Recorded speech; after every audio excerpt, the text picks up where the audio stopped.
Assalamualaikum warahmatullahi wabarakatuh. Halo anak-anak kelas 4, apa kabar dengan kalian semua? Semoga kalian dalam keadaan sehat walafiat dan selalu bersemangat di dalam belajar. Anak-anak, kali ini kita akan belajar tema 6, cita-citaku, subtema 3, giat berusaha meraih cita-cita, pembelajaran 2.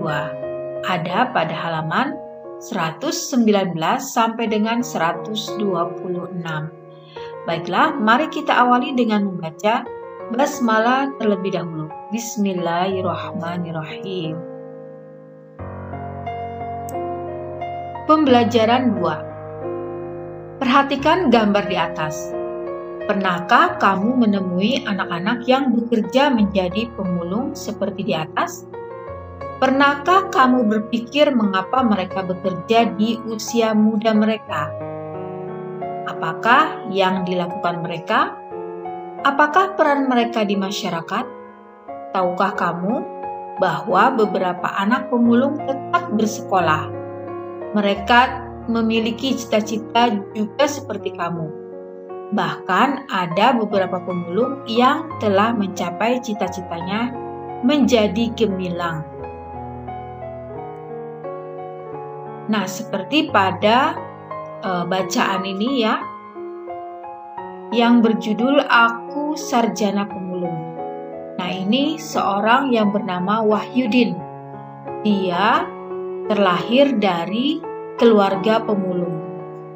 Ya, kemudian dia berhasil menjadi seorang sarjana ya, berkat kegigihannya bekerja keras untuk mencapai cita-citanya.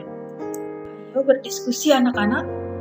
Lengkapilah diagram berikut ini berdasarkan bacaan tersebut. Maksudnya bacaan aku sarjana pemulung tadi ya. Nah, sini cita-cita Wahyudin.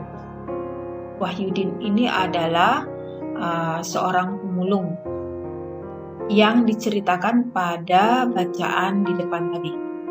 Halangan yang dihadapinya yaitu keterbatasan ekonomi karena dari keluarga yang tidak mampu. Kemudian sikap yang dimilikinya adalah rajin, tekun, sabar, bekerja keras, dan pantang menyerah. Kemudian usaha yang dilakukannya adalah ya dia sebagai pemulung, jadi dia memulung barang-barang yang sudah bekas ya, yang sudah tidak dipakai lagi oleh pemiliknya.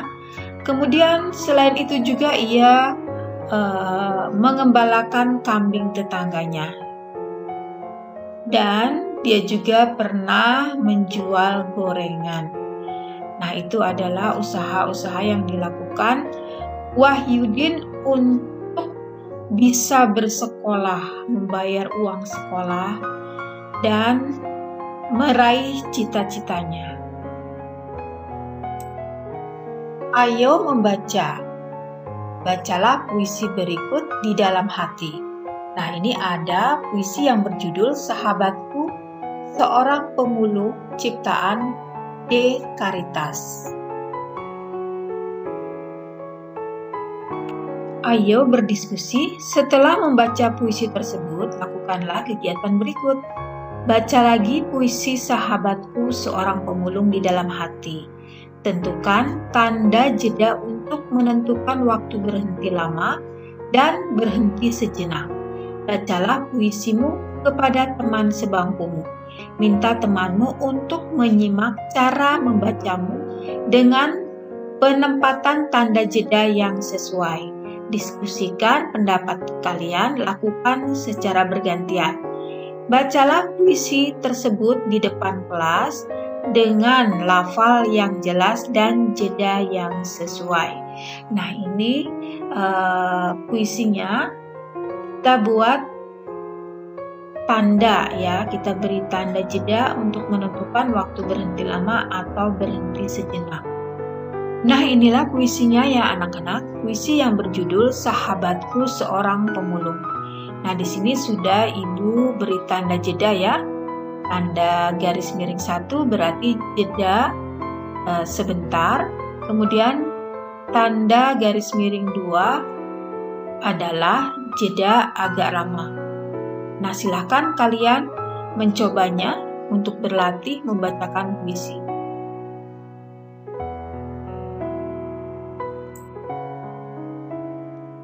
Nah, sekarang selanjutnya adalah berkreasi dengan kolase, ya. Bahan-bahan yang dibutuhkan adalah selembar kertas, bisa kertas karton atau kertas sketsa gambar, lem, gunting, koran bekas, dan gambar, ya. Gambar sebagai polanya. Langkah membuat kolase. Siapkan gambar pola pada selembar kertas, buatlah potongan-potongan bahan koran bekas, kardus, plastik. Tempelkan potongan-potongan tersebut ke permukaan gambar yang telah disediakan. Masyarakat dunia sekarang harus segera bertindak melestarikan keanekaragaman makhluk hidup. Dampak buruk yang diakibatkan kepunahan makhluk hidup telah merugikan manusia itu sendiri. Di Indonesia, banyak jenis hewan dan tumbuhan asli Indonesia berada di ambang kepunahan, bahkan beberapa sudah punah. Pelestarian makhluk hidup dapat dilakukan melalui cara-cara, diantaranya adalah sebagai berikut. 1. Upaya pelestarian tumbuh-tumbuhan. Yang dilakukan adalah kebun koleksi, kebun plasma nutfa, kebun botani. Kemudian upaya pelestarian hewan adalah menangkar hewan langka dengan cara mengisolasi hewan tersebut, mengambil telur-telur hewan untuk dibantu menetaskannya, memindahkan hewan langka ke tempat yang lebih cocok, membuat undang-undang perburuan, menindak tegas para pelanggar dengan memberikan sanksi hukum sesuai hukum yang berlaku. Ayo berlatih berdasarkan bacaan di atas dan dengan menggunakan berbagai sumber informasi, lakukanlah kegiatan berikut. Bersama dengan teman sekelompokmu, carilah informasi sebanyak-banyaknya terhadap usaha-usaha pelestarian makhluk hidup. Ya, contoh alternatif jawaban adalah adanya peraturan perburuan hewan langka dan penebangan hutan. Kemudian di sini membuat undang-undang perburuan. Ya, ini adalah cara-cara atau usaha-usaha pelestarian makhluk hidup. Kemudian yang kedua, pembudidayaan hewan langka. Dibuatnya suaka marga satwa. Kemudian yang keempat, membuat kebun binatang. Yang kelima, membuat cagar alam. Nah, kalau kalian mempunyai jawaban-jawaban yang lain, silahkan ditambahkan. Cari informasi apakah ada pelestarian makhluk hidup, baik hewan maupun tumbuhan yang ada di sekitarmu. Silahkan cari informasinya ya, sesuai dengan daerah masing-masing. 3. Cari tahu kegiatan pelestarian apa sajakah yang telah dilakukan, jenis hewan dan tumbuhan yang dilestarikan, cara melestarikan, dan kapan didirikan. Ya, ini tentunya sesuai dengan daerah masing-masing ya, di lingkungan terdekat. Kemudian presentasikan hasil pekerjaanmu dalam bentuk poster.